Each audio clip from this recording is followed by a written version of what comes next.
Good afternoon, how are you?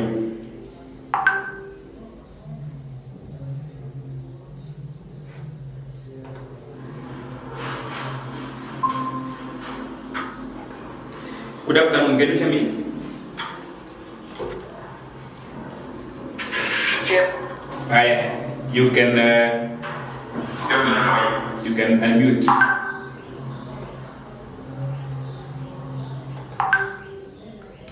So I'm requesting that you check for me so that just one of you go if the board is visible. If not, you tell me so that I can rectify.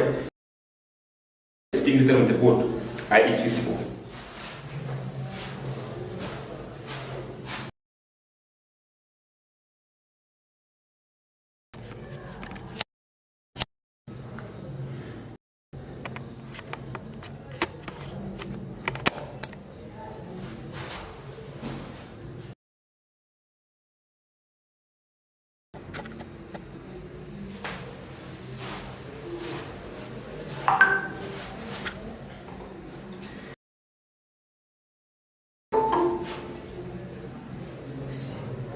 Confirm if you can hear me very well from the side of YouTube and from the side of Google Meet so that we can proceed.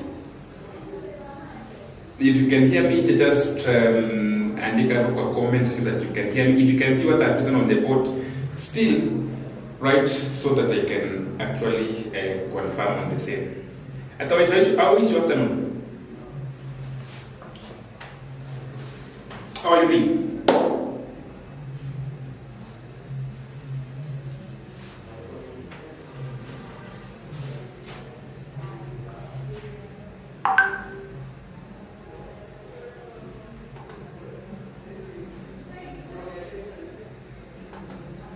Okay, so we can proceed.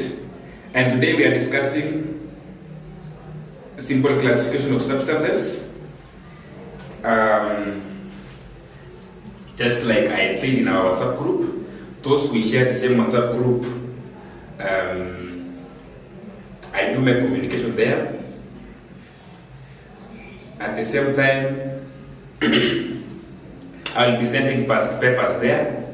I will be giving exams there, which you will do, then we mark it from my channel. So today I just delayed kidogo because kuna tu mahali nilishikana kidogo. Otherwise, every day from 2 up to 4, we shall be having chemistry and physics lesson. Now, today I will be sending an exam on physics, which you will do it, then we will mark tomorrow in the afternoon. Somebody saying that I only can. You cannot see the board. Timothy, you cannot see what is written on the board? Yes. Okay. So I will rectify that. So allow me to share the screen on a simple classification of substances. Then I will rectify the screen for the sake of those who are watching me. Kwa nyinyi wengine wenye tuko, allow me to share that particular simple classification of substances. And those who are watching me, if you can comment where you are watching me from. Then last time we finished on chromatography, and today I will start by asking a question on the applications of chromatography. Yeah, if those who will be in a position to answer me. So we have actually 4 applications of paper chromatography, which I will start by asking that particular question. Then we proceed. I had actually discussed the application last time, but just to see whether you guys still remember, I want to start by one of you giving me applications of paper chromatography. I've shared those in Google Meet. Those who are watching me, you can write your application. What do you think is the applications of paper chromatography? Yes, so it has 4 applications. So you are free to tell me the application. Yes, so DJ Shiwan is following us from, I don't know, somewhere in Makwe. Yes.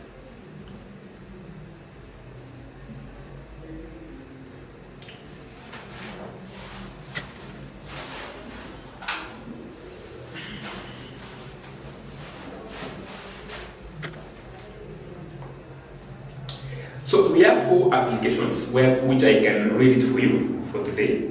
The first application is it is applied in sports to be used to identify the banned substances. For example, if there is a drug that athletes use so that they can run very fast, what is there is before you participate in a race, you do what you call anti-doping. So that is what we apply. We apply paper chromatography. It will point out steroids in your urine. So now that's one of the applications. Another application is in the pharmaceutical industry to test for purity of drugs. After drugs have been manufactured, it has to be confirmed that these particular drugs are pure. It doesn't contain substances which is not supposed to be part of the medicine. Number 3, we have what we call in cosmetics industry to identify harmful substances. And lastly, in food industry to identify contaminants in drinks and in food. So those are the 4 applications. Unless you have a question, we will look at something else, effects of heat on substances. We shall be checking on that in our next discussion, which is starting in the next 1 minute.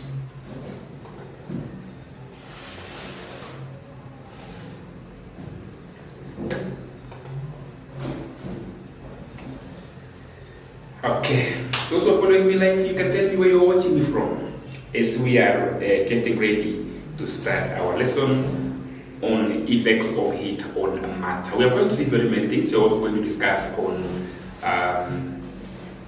elements and their symbols.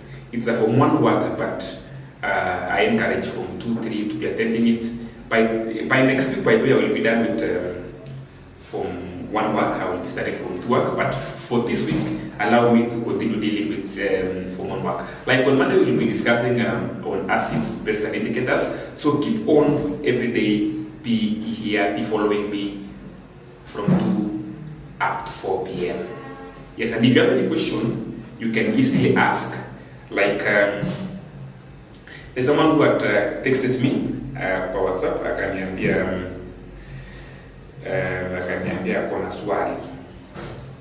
Kamwambia swali gani? Wacha niangalie. So the question was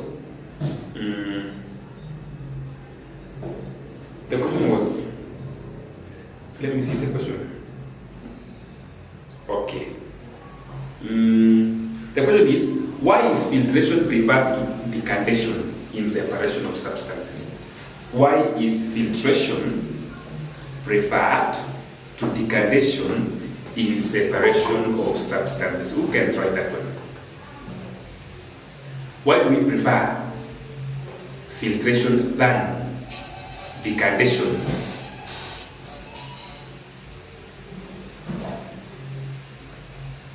What can you say?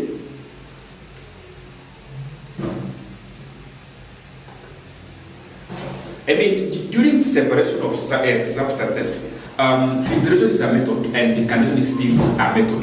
For example, if we have sand and water, we can separate via filtration or decantation. But why do we prefer filtration over decantation?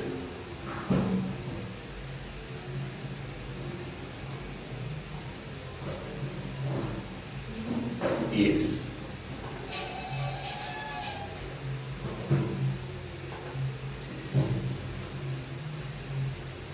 Beverly, what can you say?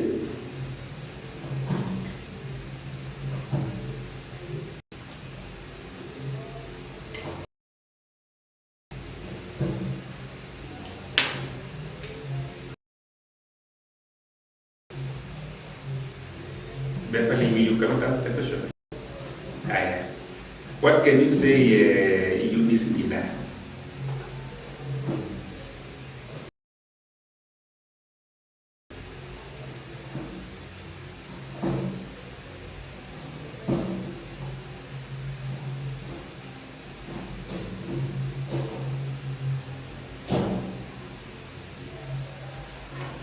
just a minute.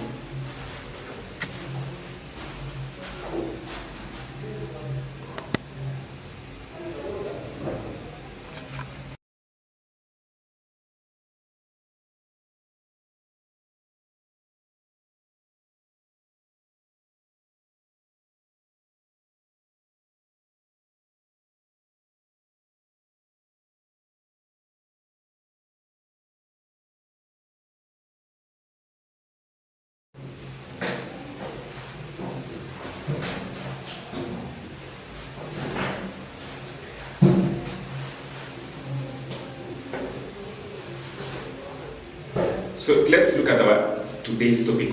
We prefer filtration over decantation because in decantation it can still allow small particles to pass through. So we prefer decantation because of filtration because of one reason. It does not allow small particles to pass through. Now, Munga, you can check for me if now the board is visible. If you can see what is written on the board, Munga. Check from your site on YouTube. Then I want to look at the states of matter, effects of heat.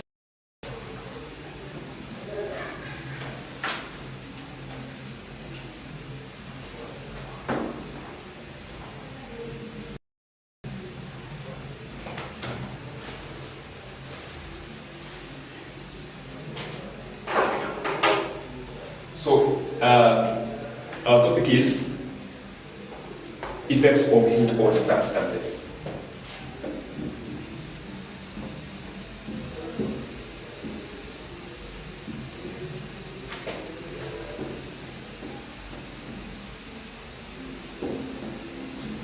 When we talk about effects of heat on substances, do not be biased. And sure, you talk of both cases, whereby when we add heat, what will happen to a substance, or what will happen to a matter? When we remove heat, what will still happen to that particular matter? So now, you can see that Munga may confirm that now we can see what I'm writing on the board, which is okay. So when we add heat to a substance, of course, it has its own effect. When we remove heat from a substance, it has its own effect. I remember some students who were given a question on Kagua, state the factor which changes the state of a matter. And they were not able to answer it. Yet it's something very simple. The factor which, when it is varied, it changes the state of a matter is heat. When you apply heat, the state will change. When you remove heat or you cool, the state of the matter will still change. So what am I saying here? We have three states of matter. We have solid, liquid, and gases. Now, if we have three states of matter, then if you apply heat to a solid, it will change to a liquid. Regardless of what kind are you talking about, it has to melt. The same happens to liquid. They have to change state to gas. It will not change state. It will just increase in temperature, but the state. So what am I saying here? When you cool a solid, it will not change state. So as long as I'm saying that I change in or a variable temperature changes the state of a matter, not all of them. Because if you heat a gas, there is no any other state above the gas. So what is there is this. Let's see how the effects of variable of heat affects the state of matter. In most cases, we use naphthalene or we use ice. When we use any of the two, we'll be able to get the concept I'm talking about here. Now, if you heat naphthalene or you heat ice, after some time, they will change to liquid water and liquid naphthalene. Yes. Number two, the temperature at which the ice changes to water is different. The naphthalene changes to liquid. We call it the melting Now, this melting point is the temperature at which a substance changes from solid to liquid. When defining it, the examiner will always be looking for a word like the fixed temperature at which a solid changes to liquid. It varies depending on the substance. In Form 2, when you learn about the bonding and structure, that is one of the factors that affects the melting point and boiling point. Why water will boil at 100 while ethanol will boil at 78. That's the point. Now, when in most cases we always use a graph or a curve to show the effects of heat on a matter or a substance. We will call it a heating curve. And when we use a graph to show the effects of heat on when we cool a substance, we call it the cooling curve. We are going to see together one by one, especially if we have those who are following. Look at the naphthalene. When naphthalene is heated, it will melt to liquid. If you continue heating, it will change state to a vapor. Now, let me draw it on the board so that you can see it, those who are following me. Now, look at what I got. A graph should always have an arrow to show that a process is continuous. Now, in Kiwaivo, what can happen here is I can show you how the heat affects. I'll use naphthalene as an example, but you can choose to use something that you want to use on your own, right? So, if you heat naphthalene, maybe, of course, at room temperature, ukiachanga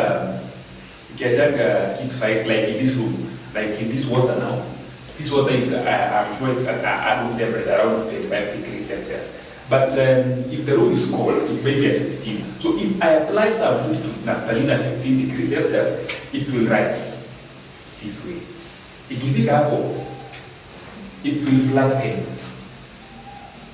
Ikisha flatten hivyo, then kumaanisha, you know, this side is temperature in degrees Celsius. Now it could be heat ama time in minutes. You can talk about time on site, time in minutes. So after some time, the temperature remains constant. But when we are starting the process, at a given time, it is rising. It flattens, meaning there is no recorded rise in temperature. Why? I will explain. Then from there, it will start to rise again. It flattens, then it rises again. This is called a heating curve. I will name here A, I call here B, I call here C, I call here D, E, then F. A, B, C, D. We are going to explain what happens in each step. We're going to explain what happened in each step.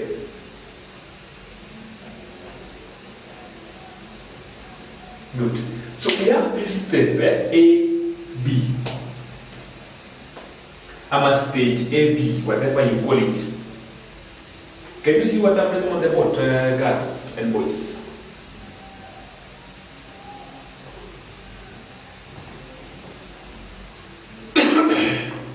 Someone to confirm that you can see what I'm writing on the board? Yes. Okay, sawa. Now, ukiangalia nimeandika we have A, B, C, D, E, F. Mostly unaambiwa explain what happens in stage. Ama step A, B, 2 marks. B, C, 2 marks. C, D, another 2 marks. D, E, 2 marks. E, F, 2 marks. Examiner can try to give out 10 marks, 1, 2, 3, 4, 5. And you're supposed to explain what happens in each step. So that tuanza na AB. there are things that you are supposed to write at stage A, B. One, you are supposed to say the temperature of the naphthalene rises. So the temperature of the naphthalene rises. That is true. That's why you can get 1 mark or half a mark, depending on the first marking. And also depending on the question, how many marks you can go awarded. The temperature of the naphthalene increases. Amma rises, and all of us we can see.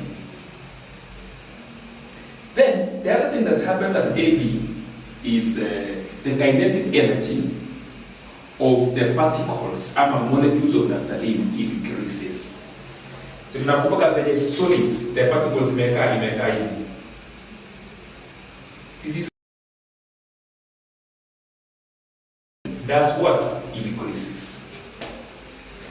And the vibration of the particles, niliwaambianga the other day, when discussing this topic, the word particle is interchangeably. Now what I'm saying is, so apart from the temperature rising, apart from the kinetic energy increasing, vibration of the particles increases. So remember AB, 3 things take place at AB. Who can repeat what I've just said at AB?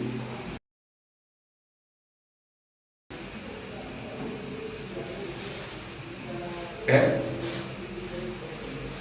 Remember anything that take place at AB?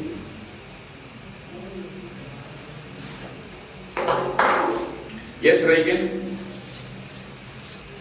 As the temperature increases, the force between the particles is weakened. And therefore, when the force is weakened, and the particles move further, turning into a liquid. Before they turn into a liquid, what happens? They vibrate. The rate of vibration in an increase of these particles, they vibrate within a fixed position. Good. Now, BC. At BC, the temperature remains constant. Why does the temperature remain constant? Michelle, you can put, kama uko na swali, unaweza uliza. Michelle, naona wewe uko na swali lakini nataka tuowe swali gani? Now, tuko point BC.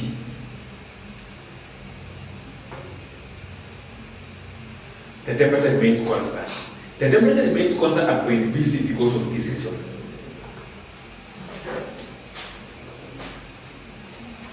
The heat supplied is being used to change the state. So there is no available heat to make the temperature rise.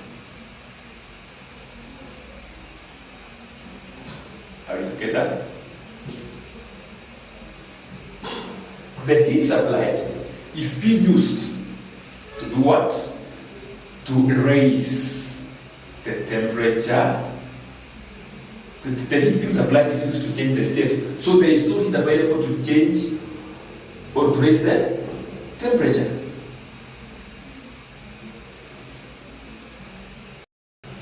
So it will remain constant until all the naphthalene melt. You can write that one. You can write it somewhere.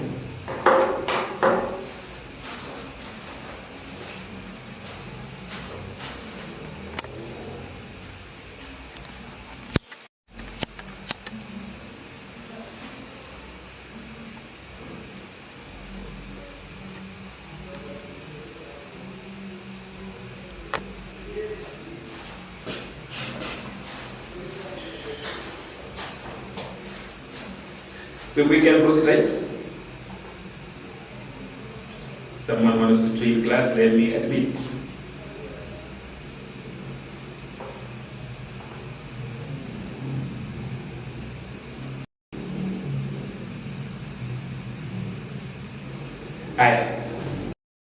At CD, first of all, let me write something here. Let me just say this, that hapa ni solid, hapa ni mixture of solid and liquid. Because we have the melted naphthalene, which has already to melt. So upper, this part is liquid, upper is liquid.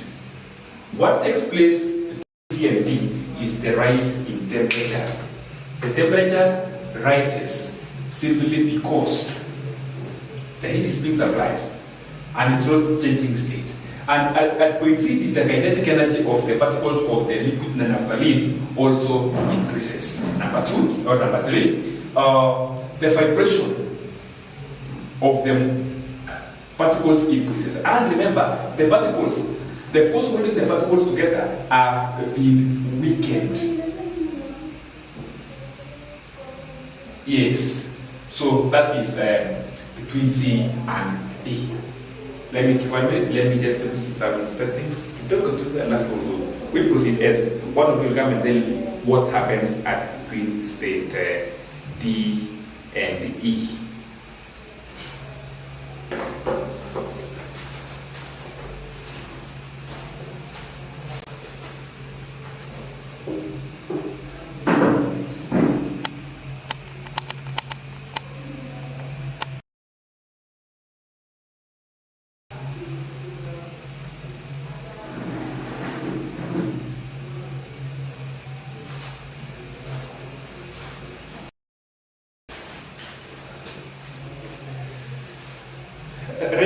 Umeelewa ile swali kuliko umeeleza? Teacher, I had asked the one for to name another method that could be used to obtain common salt without watering.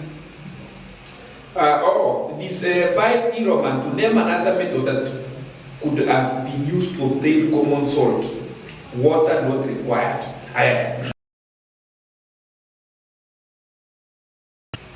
Okay. So we are at this point. What happens between point DE? Why is the temperature remaining constant? Because the heat supplied is being used to do what? To change state from a liquid to a gas. So at point DE is a mixture of the gas and the liquid naphthalene. Then EF is a fed bar. We call it, okay, let's for now. EF. When you heat EF, after we heat back which temperatures it will remain gaseous state. That is an example of so upper the gas, upper the mixture of a gas and a liquid. So those are the steps that you're supposed to know as far as explanation of a heating curve is concerned. Yes. Someone is watching me from YouTube. You can confirm if you can see something on the board.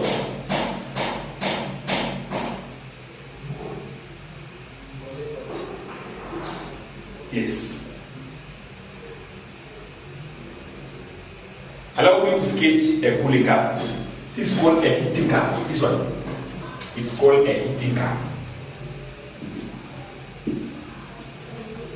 It's called a heating curve. A heating curve.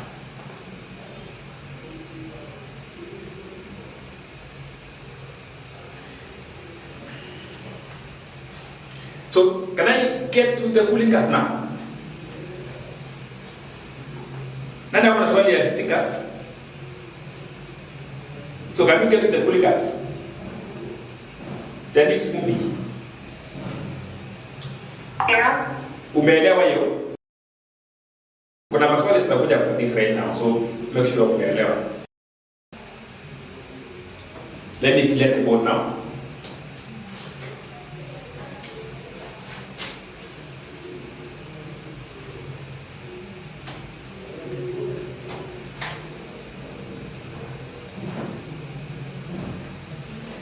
Cooling curve.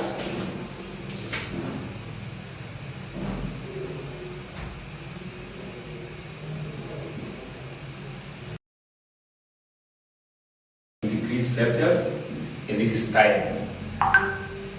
It means yes. So this it is the opposite of what I was just explaining in the last few minutes about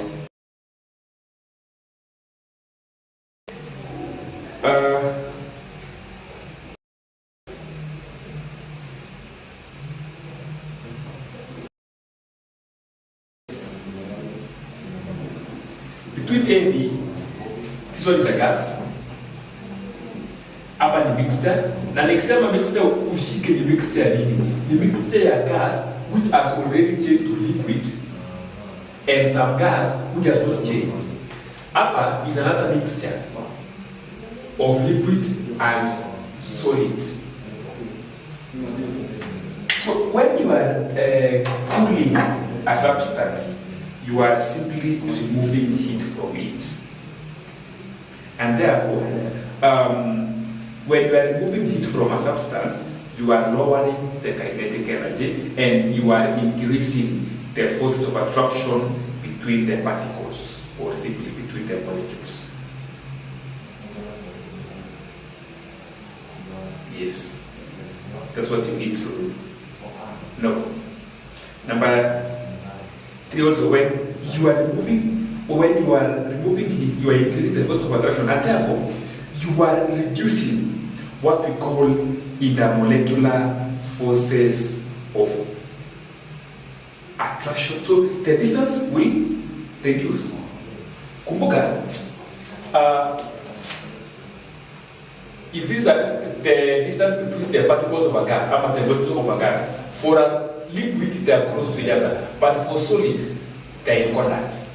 By the way, the distance or between the molecules is measured in what we call nanometers, nanometers, which you will say nanometers in the fire. How do you convert from it's called nano. More length. When you go to campus, you will be doing these things. Very short length. In fact, you cannot measure it with any measuring. You can simply convert. The government data they give about microseconds. Some of you say, 1 second is 1 million microseconds. You want to say, but that's how. So these distance are very small. We measure them in terms of nanometers. We measure distance. We measure distance in very high, meters, centimeters. Somebody has raised a hand. Juliet, you have a question? Sir, can you raise slightly big because I can't see well? Madam, you can't see?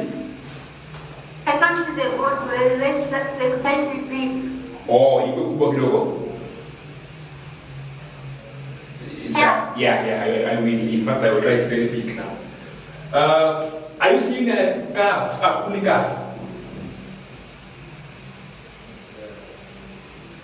Pardon? Are you seeing what I've just drawn on the board? Can you see something? Yeah, only the curve then. Yeah. I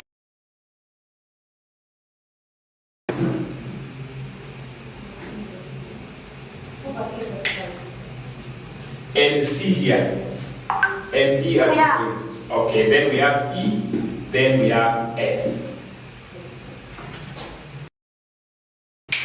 Sawa?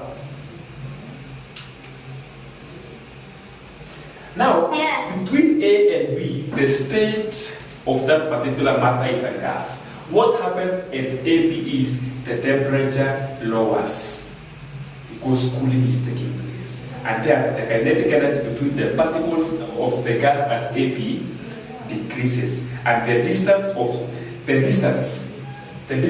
the particles in a molecular distance, as we can call it, decreases. Between B and C, there's a change of state, whereby between B and C is a mixture of a gas and a liquid. The temperature remains constant there because even if you are cooling, it is now changing state, so it has to remain constant. Between C and D, it's a liquid. There are 3 things that takes place. Two things that takes place at C and D. the kinetic energy decreases, then the intermolecular distance also decreases between the particles of the liquid. Why? Because it's equal. And also remember the temperature is getting lower. The D is another change of state from liquid to a solid. Here, at this point, when you ask what is the state of naphthalene between D and E, or of ice, depending on the material you use, is getting lowered. Kama kuna swali, you can ask me as we are moving on. Okay, so Mr. Isa, on time, it will be okay. Sawa Jude.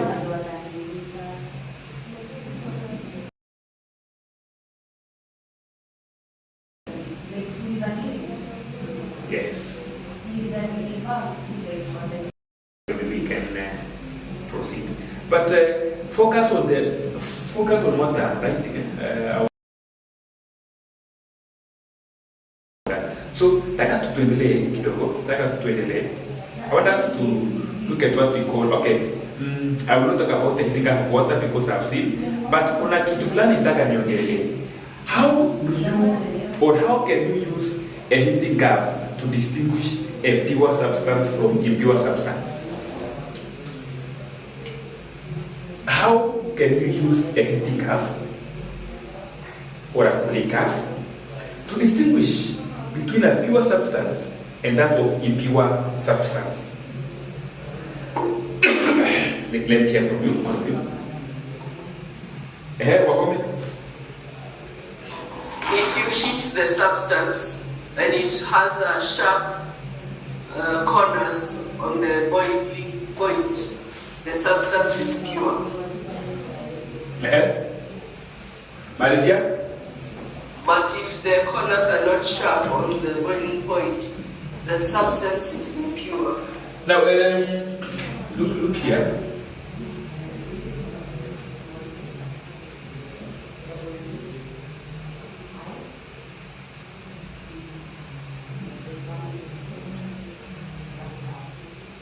We have A here.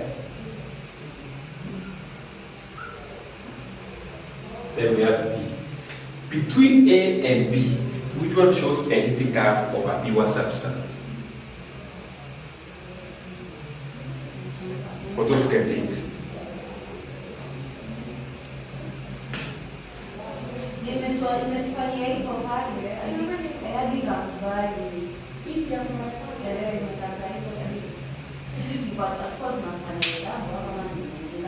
Are you seeing what I've done on the board?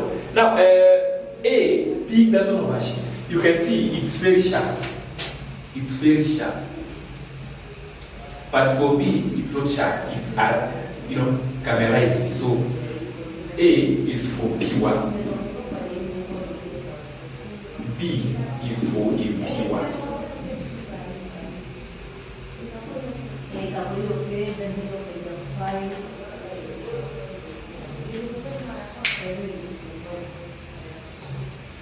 Tuko pamoja.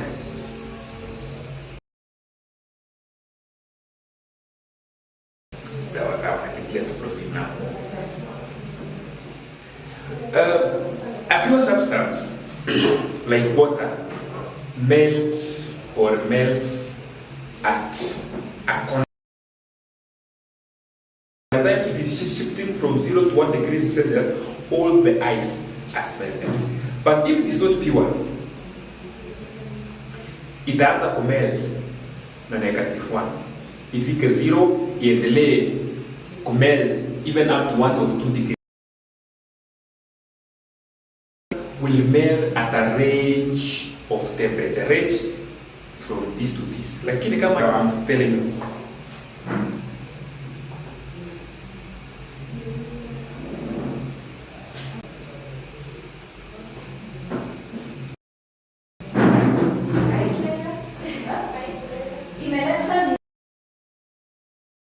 I don't want to talk about the name of the change of state from solid to liquid is called melting. Hiyo inakuwa nimewadharau sana. Kisikia mtu anakufunza nakwambia, the name of the process is melting, and from liquid to solid is freezing. And from liquid to gas is evaporation. And from gas to liquid is condensation. We don't talk about that. Is that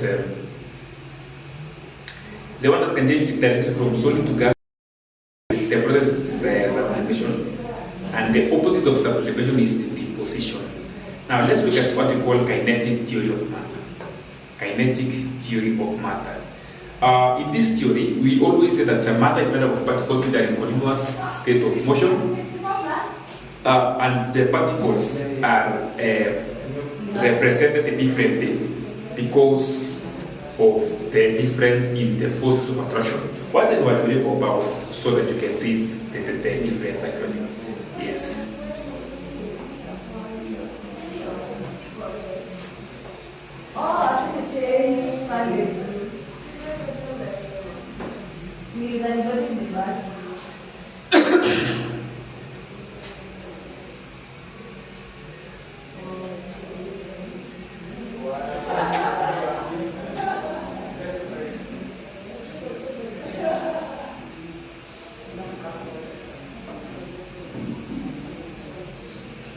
Those are the particles of a solid. I don't know whether it is clear.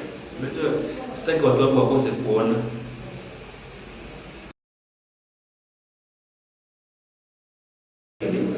But we don't understand as things goes by, things will be okay.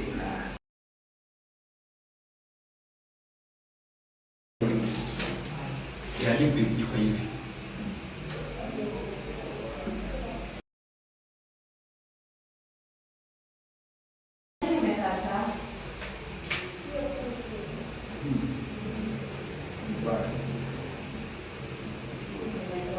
This is for solid, this is for liquid, and this is for gases.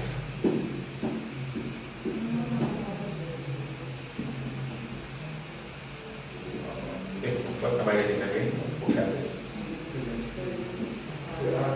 I think you can see it right now. So we can discuss from that particular point.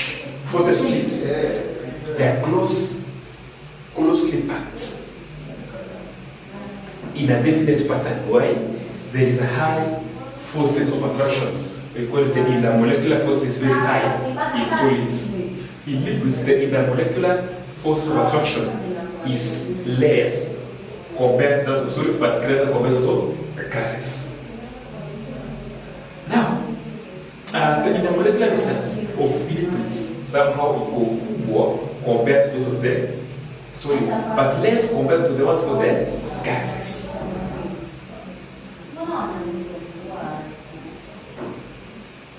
Are you together? Julia, can you see my board very well?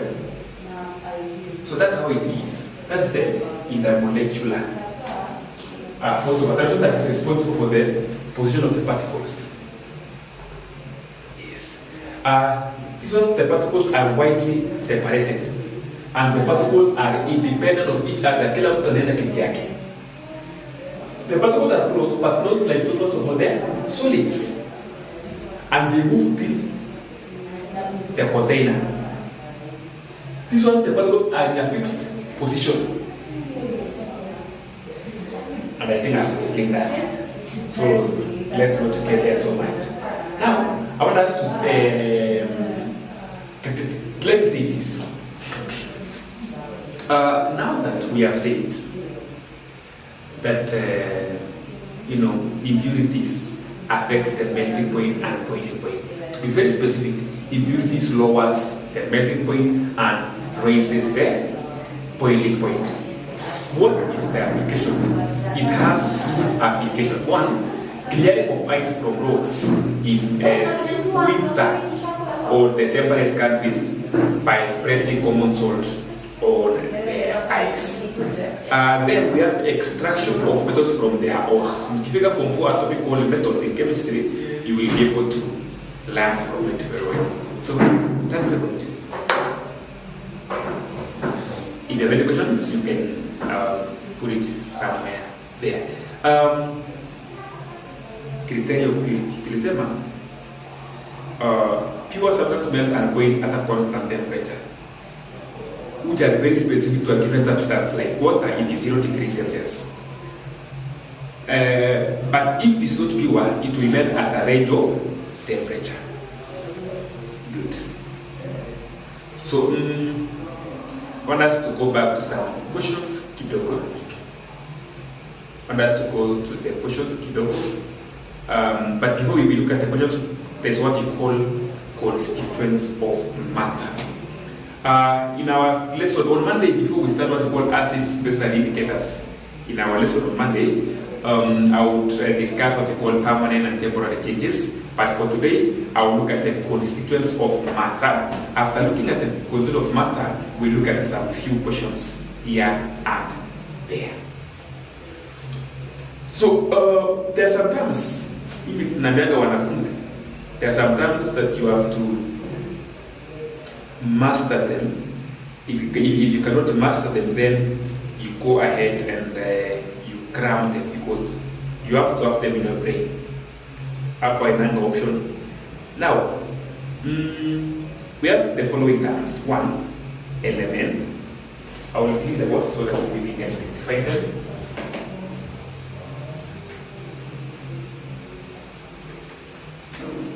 Okay, towards an element. To the number 2, atom. To the number 3, molecule. To the we have compound. Then we have mixture.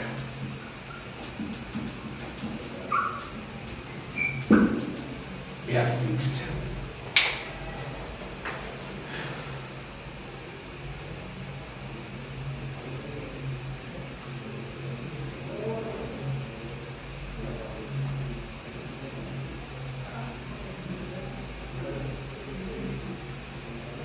Haya, nataka tuanze kudefine those terms. Element, atom, molecule, compound, and mixture. Iko poa?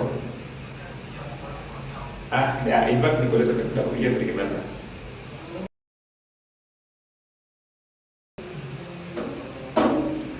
So, what is element? What is atom, what is molecule, what is compound, and what is a mixture? I just need the first 5 people to answer me that question. You just pick yours, unajibu tukisonga mbele.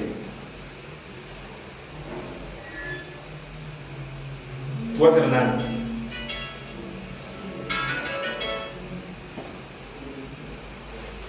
Hello. Popo.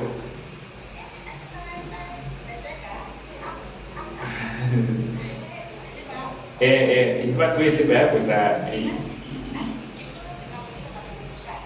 mimi nilitoka kwa nyumba asubuhi mapema. Nilitoka hata niliamka tu kama haiko nikajua tu mtalipa na mimi nikatoka faili seru. So mshamaliza hiyo shift yenu. Uko limukazi.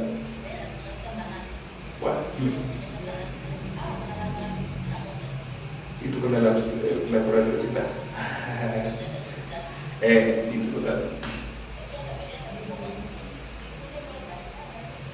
Ini tu si buku ni tu. Si nilitoka kwa shule nikaenda matembezi katika tunaanza ini. Hatu tunaanza tulienda tu kuprepare mimi nikatoka. Mimi siwezi nenda. Sawa, wawaja kutakukole. In fact, sawa.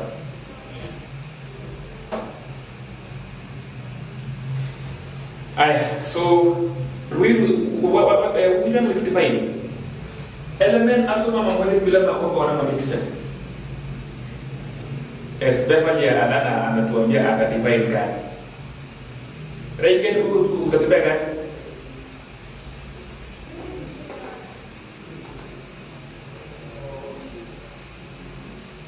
Even those who are watching me live, you can type your definition. We are defining the terms you are seeing on the board.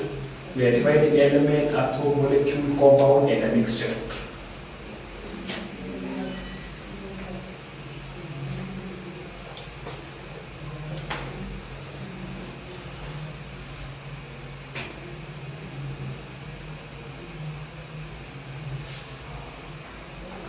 Hata nianze na Wahome, pick one term and then define. Of those terms are given. Then Michelle Mungai, get ready. Followed by Mercy, Janice, and Britannia.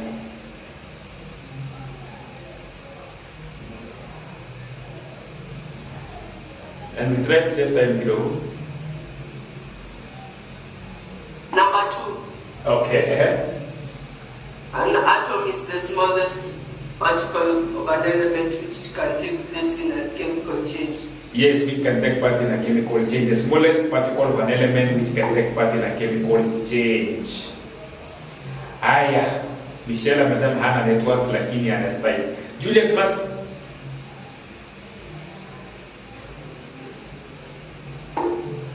Okay, wacha niende kwa Janice. A compound. Yes. A compound is a substance formed when two different elements are chemically bonded together in a fixed relation. Kabisa.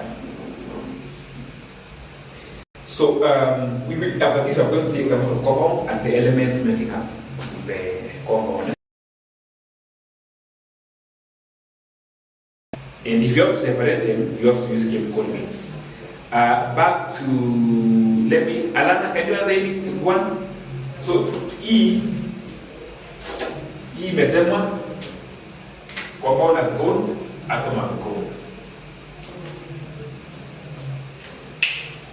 Alana?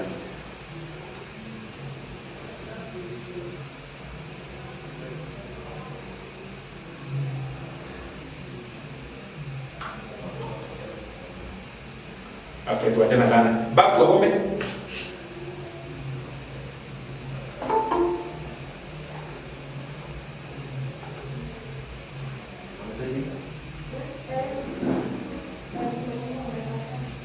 Wahome, can you?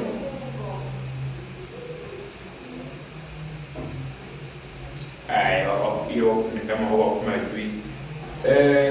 Janice, nikali utanifai?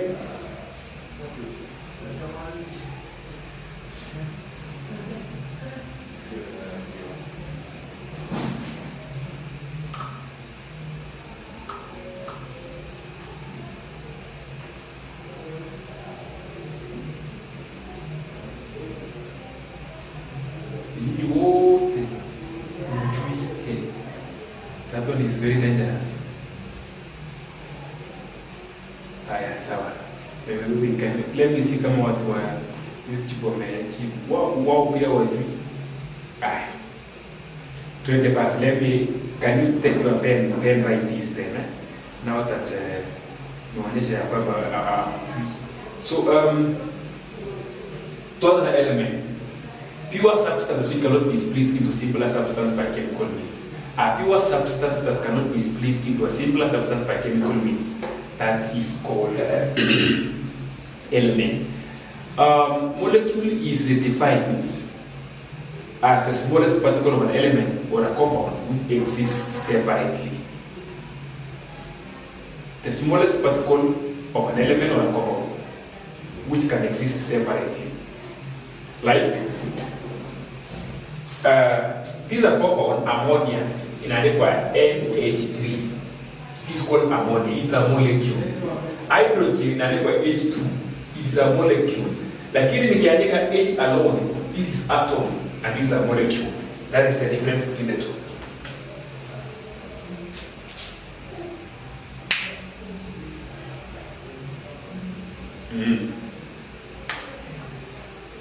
So that is a molecule, that is the element. Now we are dealing with a mixture. Who can wait for us to the term mixture then?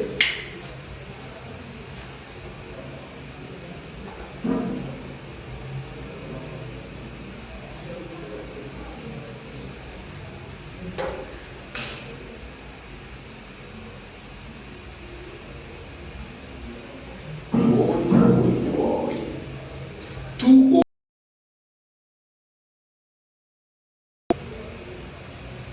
and can be separated by physical means is a mixture. By the way, I want to demonstrate. Look here, everyone. Look here very fast, everyone. Angalia hapa kila mtu. We have if you have ion filings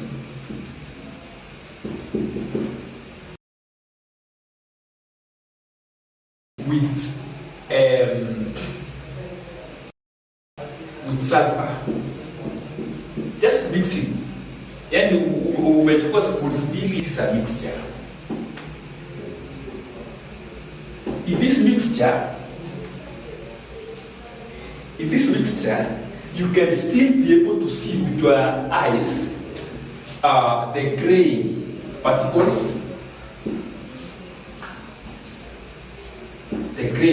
of ion filings and the yellow particles of sulfur. Why? Because it's a mixture. But if we have ion filings with sulfur, then you heat. Heating means, for iron and sulfur to react, it needs heat. Then you heat, it will change color, it will give you a substance which is black. We call it iron 3 sulfide. Sometimes it can form iron 2 sulfide. It is black. It is something different from. Hata ukijaribu kuangalia hivi, you cannot see any gray particles of iron filings or yellow particles of sulfur. No, you will see a black substance. It's a compound. If you have to separate these two, unless by chemical means, like ukitaka to separate iron filings from sulfur, you pass a magnet and you'll be able to separate them.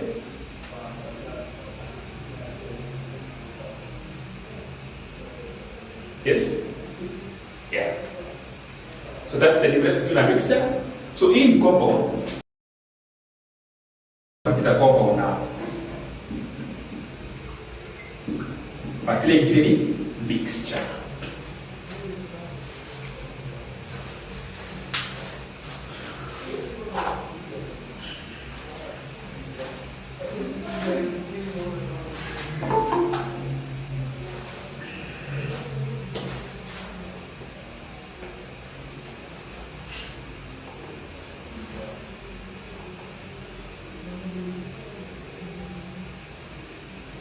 To go pamoja.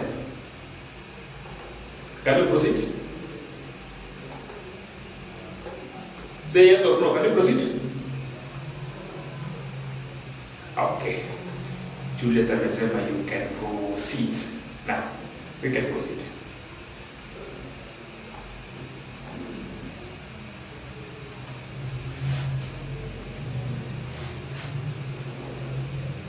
Let me clear the board.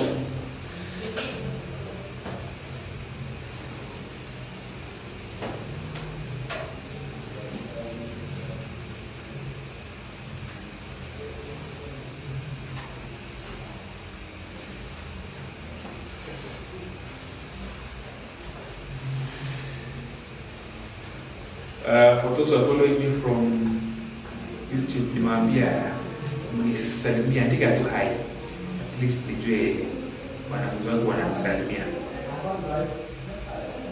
Now, let me explain this. Somebody who was defining compound alisema hivi, 2 or more elements chemically combined, it forms a compound. Look here. Somebody who is watching from YouTube, can you see what I'm writing on the board? Just 5 years or no, look at this. Sodium chloride. Can you see it?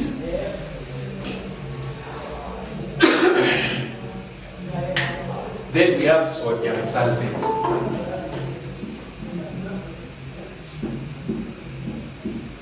Sodium sulfate. Then we have sodium sulfide.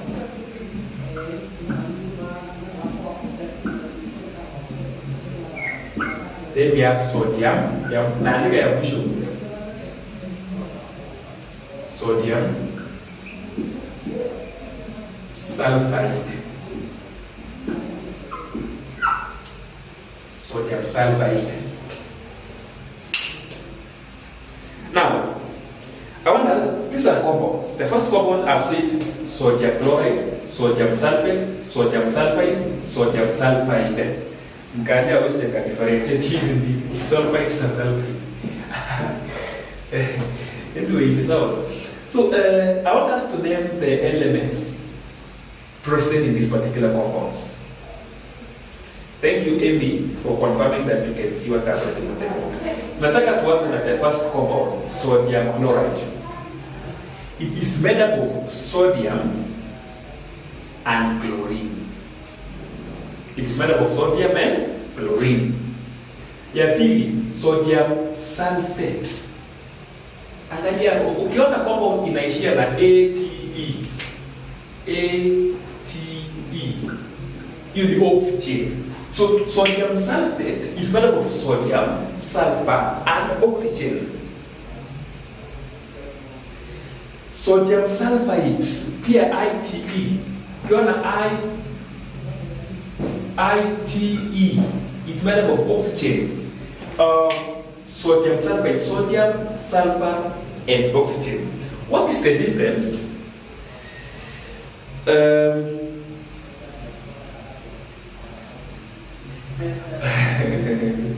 Okay, kuna mtu ndamwongelesha sasa hivi. Now, the difference between sulfate and sulfite is sulfate has more oxygen, sulfite has less oxygen. Wacha niandike the formula of sodium sulfate so that whatever is equal. Sodium sulfate. Umeona nimeandika how many oxygen atoms? 4. Lakini sodium sulfite naandika hivi.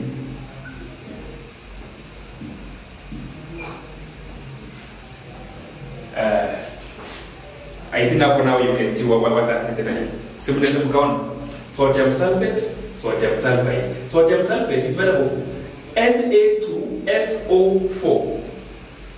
Sodium sulfide, Na2SO, or in SO4 in SO3. I think what I'm talking about. Somebody is saying receive love from India. India. I will come to India one day. Emmy is watching from India.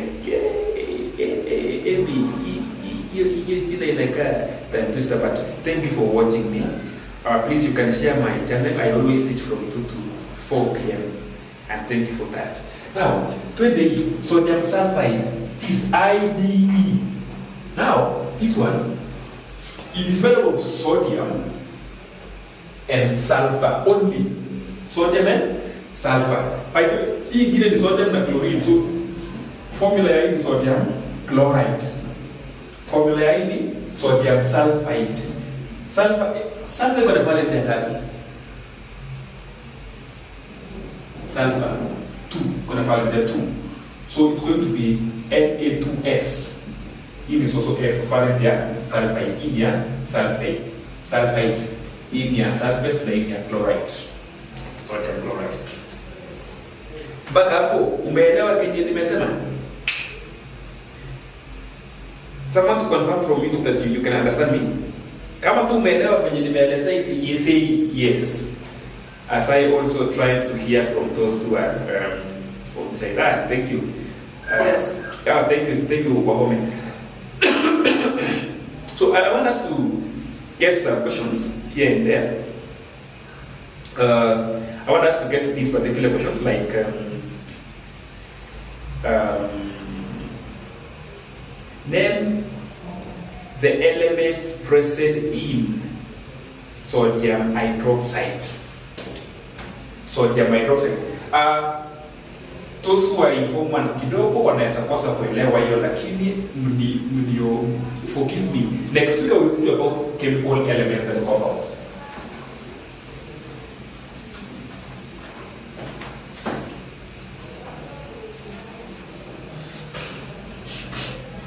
Sodium hydroxide.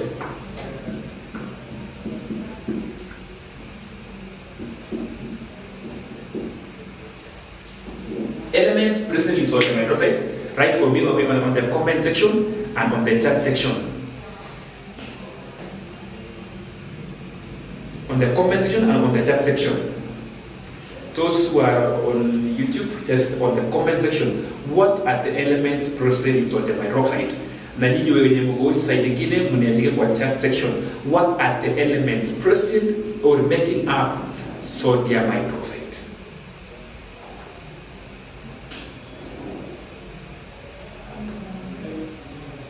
Yes. What are the elements making up sodium hydroxide? What are the elements making? I can see someone has raised the hand. Okay, so no, text there.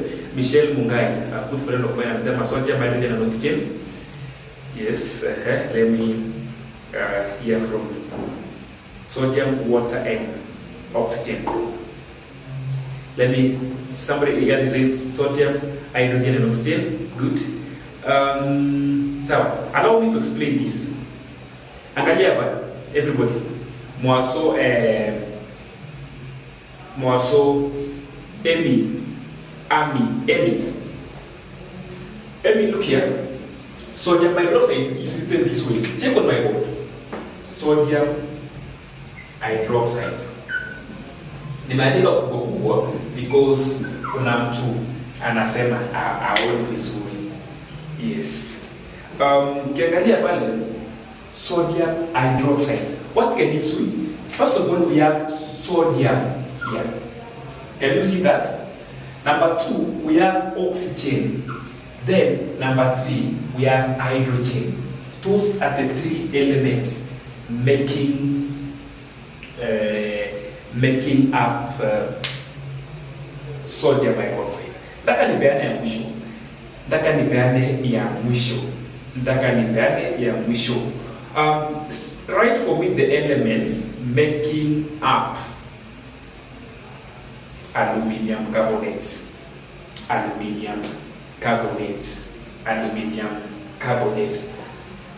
Just those who are following on the YouTube media kwa chat comment section, watu wangu wa kulimit mniwekee kwa chat.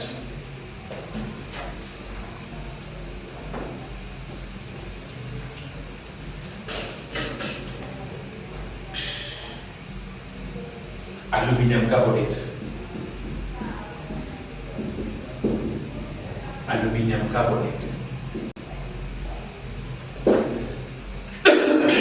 And I would like us to go and answer some few questions. But first of all, for you to understand this, Wahome Mungai, you will forgive me kidogo because I know I'm the Kafai. But aluminium carbonate, first of all, write its formula.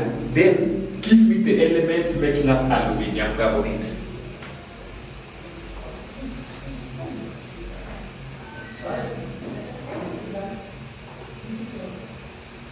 What means? Tuara kidogo.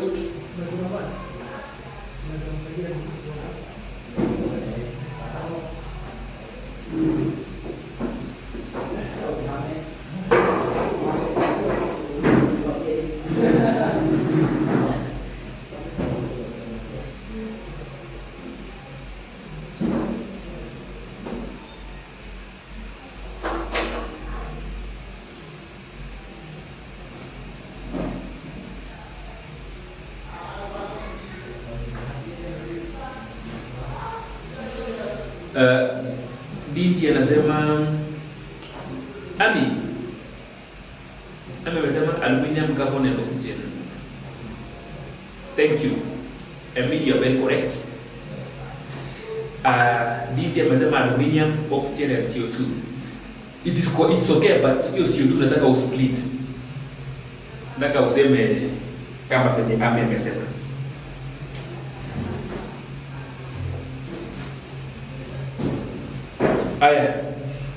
Michelle, I'm waiting for your text.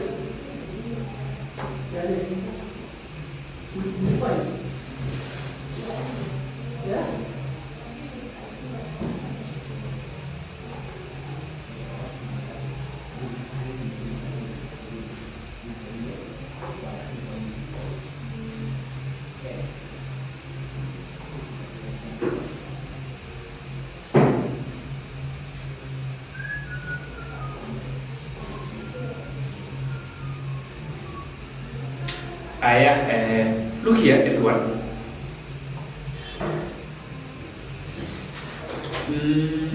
Dindi, check here. Aluminium carbonate inaandikwa hivi.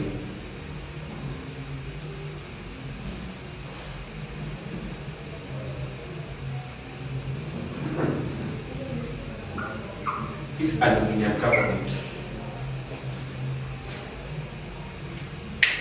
2 aluminium, then carbonate in bracket. So in simple terms, it is made up of aluminium, carbon, and oxygen. Aluminium, carbon, and oxygen. I hope we have to get there.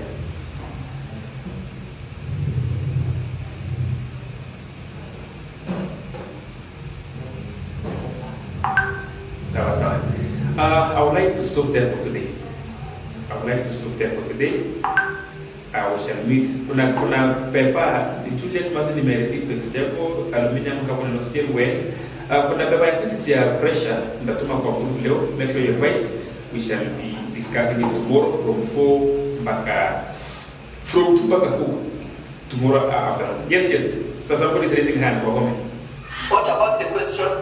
Oh, sorry. Let me check that question.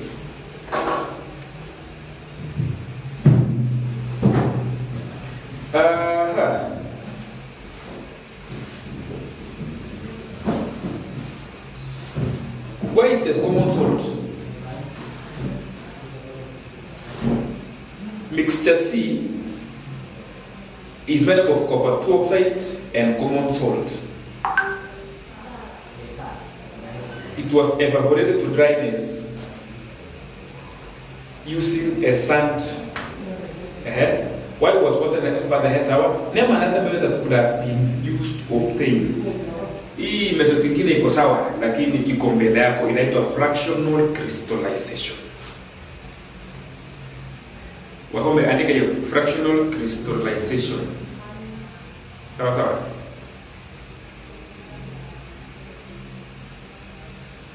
Yes. Yeah, you can write it fractional crystallization. Dindi, welcome so much. See you tomorrow from 2. Are you doing physics, Dindi?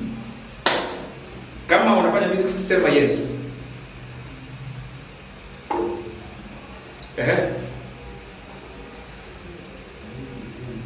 Lesson on moles I was supposed to do it tomorrow. Let's do it on Sunday.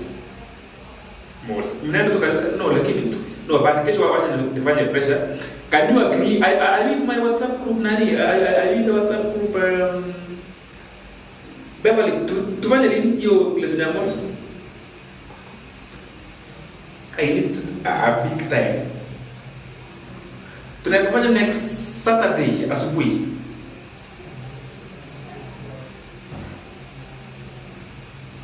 Why don't we do moles next this Saturday from 8 a.m. mpaka mahali itafika. Let's market that. It's going to be a very good one, and I will do it on the site of the YouTube because the weekend. So you sitafanya na Google na because nataka ndio naandika fast kidogo nafanya kwa upande ya YouTube. So definitely nimekuachia, can you market that one? Tukutane saa 2 from 8 to whatever time tutamalizia ku discuss more.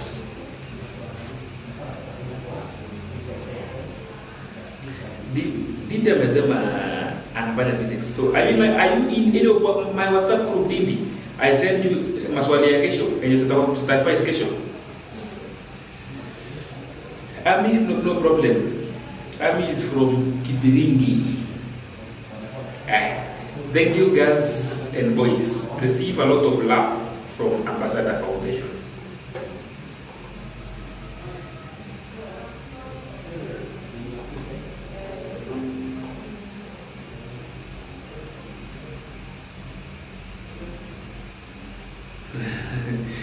Emi, sawa. Emi, wewe kesho my channel will miss you. You will not be. But tomorrow join for physics. Now we want it for like 2 minutes. Nani,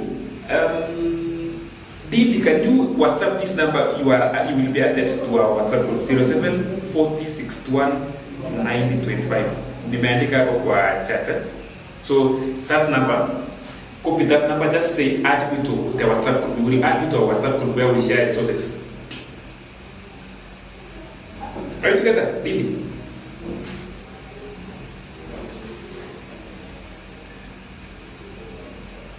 Sawa sawa. Have a nice day.